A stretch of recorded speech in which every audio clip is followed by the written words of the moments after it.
Assalamualaikum dan selamat pagi. Untuk kelas Bahasa Melayu kita pada pagi ini, saya akan fokuskan kepada kertas 2 ya, iaitu bahagian A.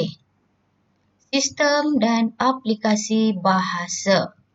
Sistem dan aplikasi bahasa ni terbahagi kepada 5 iaitu morfologi, sintaksis, penyuntingan, bahasa Melayu standard dan juga peribahasa. Okey, hari ini kita akan ambil satu tajuk kecil iaitu morfologi. Apa yang dimaksudkan dengan morfologi? Menurut buku Tata Bahasa Dewan, morfologi ialah bidang ilmu bahasa yang mengkaji tentang struktur, bentuk dan juga penggolongan kata. Soalan pertama, morfologi. Apa yang perlu kita buat? Bina ayat berdasarkan arahan soalan yang berkaitan dengan petikan atau bahan yang diberi mengikut tema. Panjang petikan atau bahan ialah antara 50 hingga 80 patah perkataan. Bina ayat sendiri dan tidak boleh mengambil ayat dalam petikan atau dalam keseluruhan kertas soalan. Jumlah ayat yang dibina bergantung pada arahan dalam soalan. Jumlah markah tidak tetap iaitu bergantung pada kehendak soalan. Contoh item dan arahan soalan. Okey, cuba kita baca arahan soalan untuk morfologi ini ya. Baca petikan di bawah dengan teliti dan senaraikan 2 kata kerja dan 2 kata adjektif.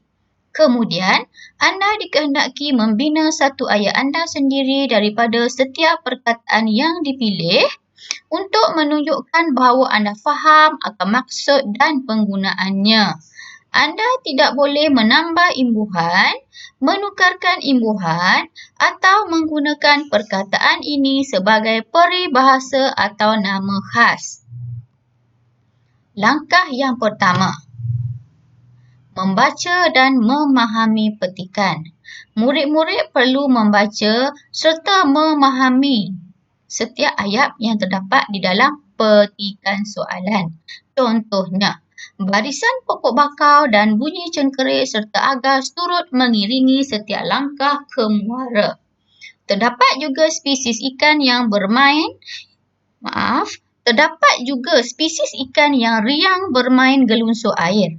Keindahan semula jadi ini kian terpinggir oleh arus perubahan teknologi.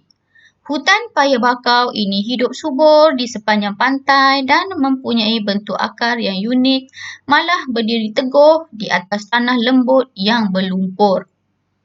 Langkah yang kedua, murid-murid perlu mengenal pasti kata kerja dan juga kata adjektif yang terdapat di dalam petikan tersebut.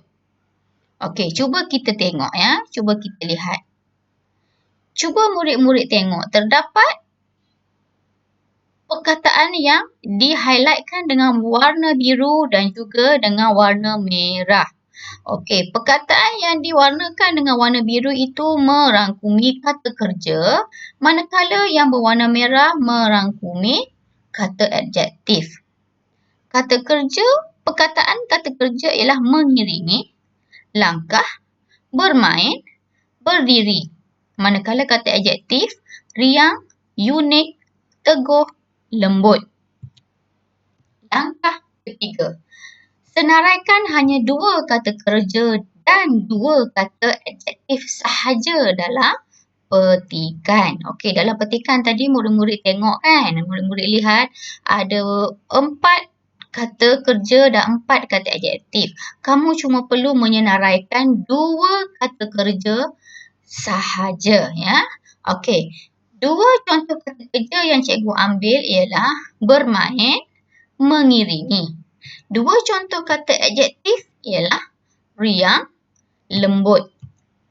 Langkah yang keempat, apa yang murid-murid perlu buat ialah murid-murid perlu membina ayat sendiri menggunakan 2 contoh kata kerja dan 2 contoh kata adjektif yang telah disenaraikan tadi. Contoh ayat. Kata kerja bermain. Contoh ayatnya ialah pada waktu petang, kakak saya selalu mengajak adik saya bermain badminton di halaman rumah. Contoh ayat kata kerja yang kedua iaitu mengiringi.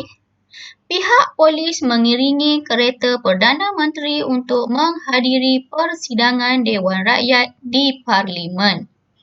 Okey, kata adjektif. Contoh ayat kata adjektif riang. Azman kelihatan sungguh riang bermain ombak di tepi pantai bersama abangnya. Contoh kata adjektif yang kedua, lembut. Kek yang dimasak oleh emak saya sungguh lembut dan sedap. Okey. Itu tadi penerangan tentang morfologi.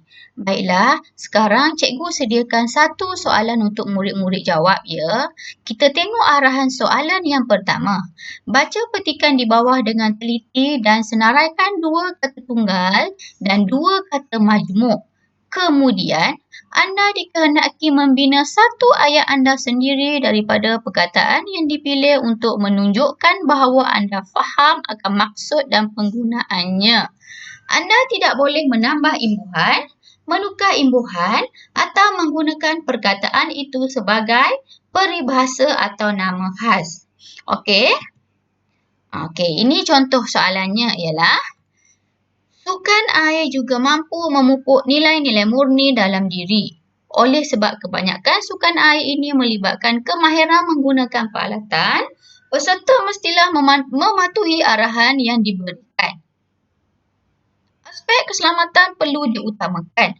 Bagi sukan air secara berkumpulan, berada di dasar laut dalam aktiviti scuba misalnya, sudah pasti akan memupuk sikap saling mempercayai, persefahaman dan perpaduan yang erat. Banyak lagi nilai murni lain yang dapat diterapkan, antaranya termasuklah keberanian, yakin diri dan menghargai masa. Pendedahan yang berterusan kepada sukan air ini berupaya untuk meningkatkan kualiti hidup. Petikan ini dipetik daripada buku teks ASSM tingkatan 4, petikan kepentingan sukan air, muka surat 5. Baiklah, dalam soalan ini, murid-murid perlu menyenaraikan. Okey, kita berbalik kepada soalan. Murid-murid perlu menyenaraikan dua kata tunggal dan dua kata majmuk. Maksudnya di sini, murid-murid perlu mencari dua kata tunggal dan dua kata majmuk yang terdapat dalam soalan tersebut. Baiklah, cukuplah aktiviti kita untuk pagi ini dan saya harap murid-murid dapat menjawab. Selamat menjawab.